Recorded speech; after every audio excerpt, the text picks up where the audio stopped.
ये तस्वीरें बहुत महत्वपूर्ण हो जाती हैं। ये हिरोशिमा पीस मेमोरियल की तस्वीर है और युद्ध की तबाही के मंजर को तस्वीरों में कैद किया गया है। ये वो म्यूजियम है जहां पर हिरोशिमा पर जब 78 साल पहले बम गिराया गया था तो उस समय की जो घटनाक्रम था, उस समय की जो तबाही का मंजर था, उसे तस्वीरों में कैद कर यहां आज भी संजोया गया है, रखा गया है।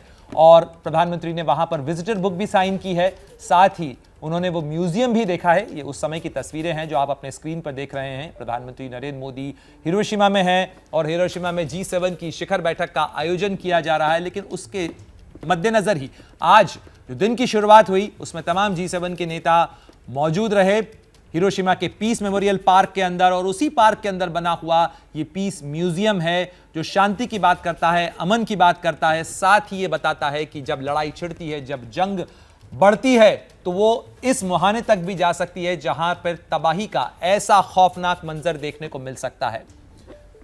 जी जनरल सिवाच, इन तस्वीरों के साथ ही मैं चाहूंगा कि आप अपनी बात को आगे बढ़ा रहे थे, लेकिन ये तस्वीरें जो हैं ये भी बहुत महत्वपूर्ण हो जाती हैं इस पीस मेमोरियल पार्क से, जहां पर बहुत मजबूत जो कहा जाए सशक्त उपस्थिति प्रधानमंत्री मोदी की इन तस्वीरों के साथ और शांति के संदेश के साथ। बिल्कुल, देखो सच्चाई है, भारत एक शांति का दूत है पूरे वर्ल्ड के लिए।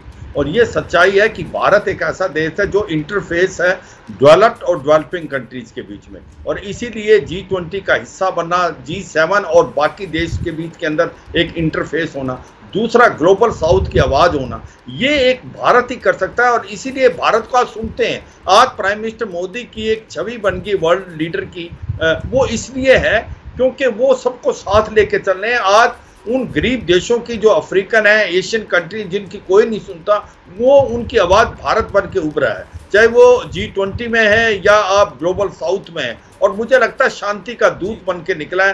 तभी भारत ने कभी भी किसी अपने हथियार किसी के अगेंस्ट नहीं किए। न्यूक्लियर हथियार के बारे में हमने बोला, आने वाले समय में पूरा वर्ल्ड न्यूक्लियर हथियारों से मुक्त होना चाहिए।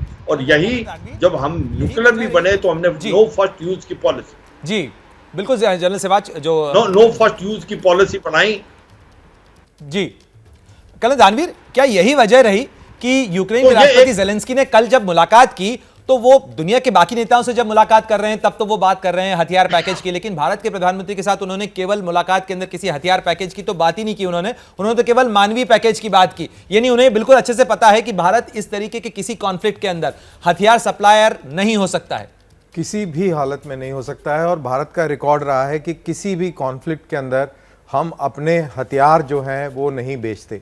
इनफैक्ट जो हमारी हथियारों की एक्सपोर्ट पॉलिसी भी है, जब तक इस चीज़ की क्लियरेंस ना मिल जाए कि ये हथियार किसी कॉन्फ्लिक्ट में इस्तेमाल, जो ऑनगोइंग कॉन्फ्लिक्ट है उसमें इस्तेमाल नहीं होंगे, तभी वो एक्सपोर्ट भी किए जाते हैं। तो ये भारत की आज से नहीं 1947 से ये पॉलिसी है।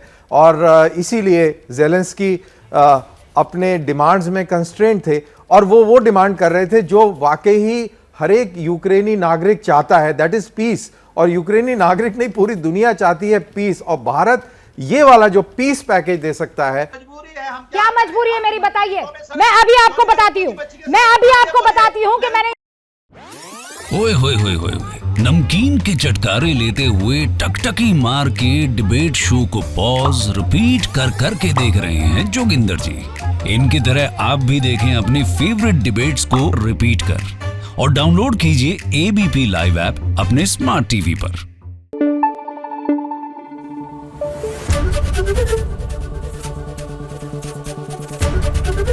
ABP न्यूज आपको रखे आगे।